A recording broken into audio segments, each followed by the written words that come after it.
So it's Leeds versus Aston Villa tomorrow, but we're here to talk about the Manchester derby, of course. Manchester City, the Premier League champions, at home to Manchester United. And look, it's going to be a very interesting game. Manchester United, last Premier League game was 4 weeks ago against Arsenal, funnily enough, which we won, Arsenal fans, but it feels a very long time ago. 4 Premier League wins in a row running up to that. How rusty will Manchester United be with the international break and everything else as well? And Manchester City at the Etihad with Erling Haaland and Kevin De Bruyne and everybody else they've got. It's going to be a really, really big ask. And I can't wait for it. I thought the North London derby delivered for 65 minutes today until the red card. And I hope we get similar vibes tomorrow. And I will say this now. I don't think it was a red card for Emerson Royal. And I really hope Michael Oliver tomorrow does referee the game like a derby. Some fans out there seem to want consistency where every game's refereed the same. I've been watching Arsenal, Man United back in the late 90s, many derbies, Man United, Liverpool, and you go into those games and you want a referee who doesn't get his yellow card out for 25 minutes. I mean, obviously, if something horrific happens, you've got to deal with it. But a normal yellow card for me gets let go. Let it go for a little bit. Let the fans have what they want. We want to see 11 people on the pitch going for it, and we want to see a bit of passion. So I hope we see that tomorrow. But it's interesting. In many ways, it's a mismatch, which is why actually I'm going to do a combined 11 for this. Manchester United, Manchester City, combined 11, because the enormity of the challenge for Manchester United is huge. If you look last season, we were embarrassed in both games at the Etihad and Old Trafford. And in a very short time, United fans have a bit of credibility and a bit of belief. And I think tomorrow, that is what is important. I spoke to a United fan yesterday and they said, you know what, I want to win it so badly. But if you offered me a point now, I'd probably take it. And if we go there and play well and we lose 2-1, it'll be massively disappointing. But it will still be a step forward from where we were last year. So I think credibility is the big thing. Let's get into it. What would I do in a Manchester United combined 11? Well, look, I love David De Gea, but there's no doubt that Ederson should be the goalkeeper. Right back is Dalot. I think he's been fantastic this season. I think he is the quintessential player that when we said in the summer, Ten Hag will come in and coach some of these players and improve them, unlike they have had for the last 3 years. Dalot, for me, is the poster boy of that. He is the player most improved. So I would put Dalot at right back.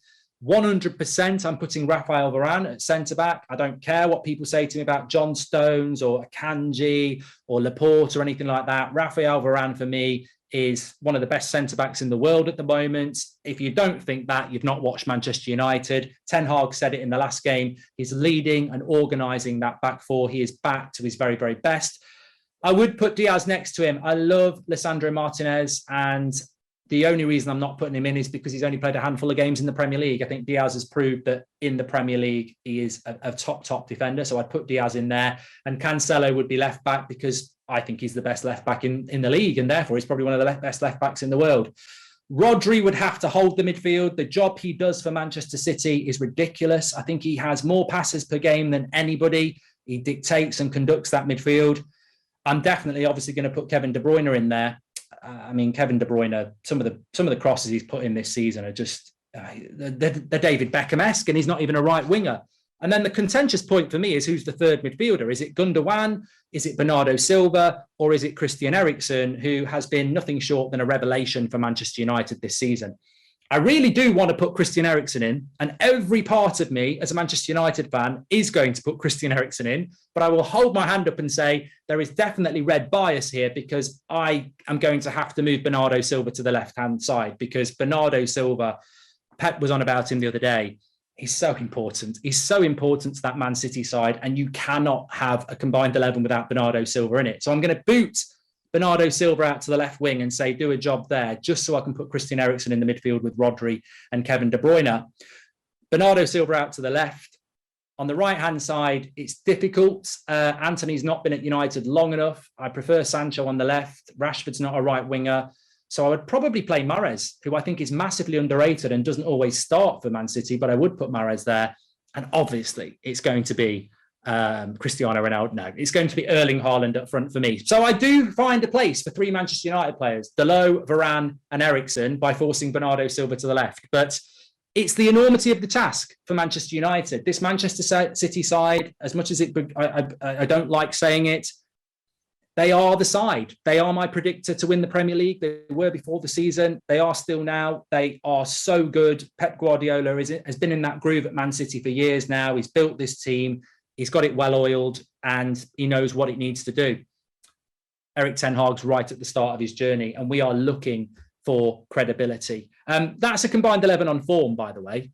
You might have arguments about quality, etc. But if you don't rate Eriksen and you don't rate Deleuze and you don't rate Varane, you've probably not been watching Manchester United recently, because they have been absolutely fantastic. So, yeah, I'm going to stick with my hope of a draw tomorrow. Well, I hope of a win, but I think it could be a draw tomorrow. But it's intriguing, and it's the most exciting Manchester derby for a few years now, because I really think that Manchester United under Erik ten Hag are seeking out credibility and improvement. And I loved what Ten Hag said about Pep Guardiola, that his success has been fantastic, but he's done it in the right way.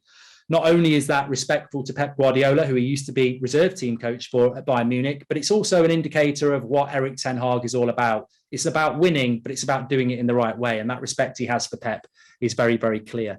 As for Leeds against Aston Villa tomorrow, it's been a long time since they played. I wonder if they're feeling a bit rusty. I mean, I don't really know what to say on that one.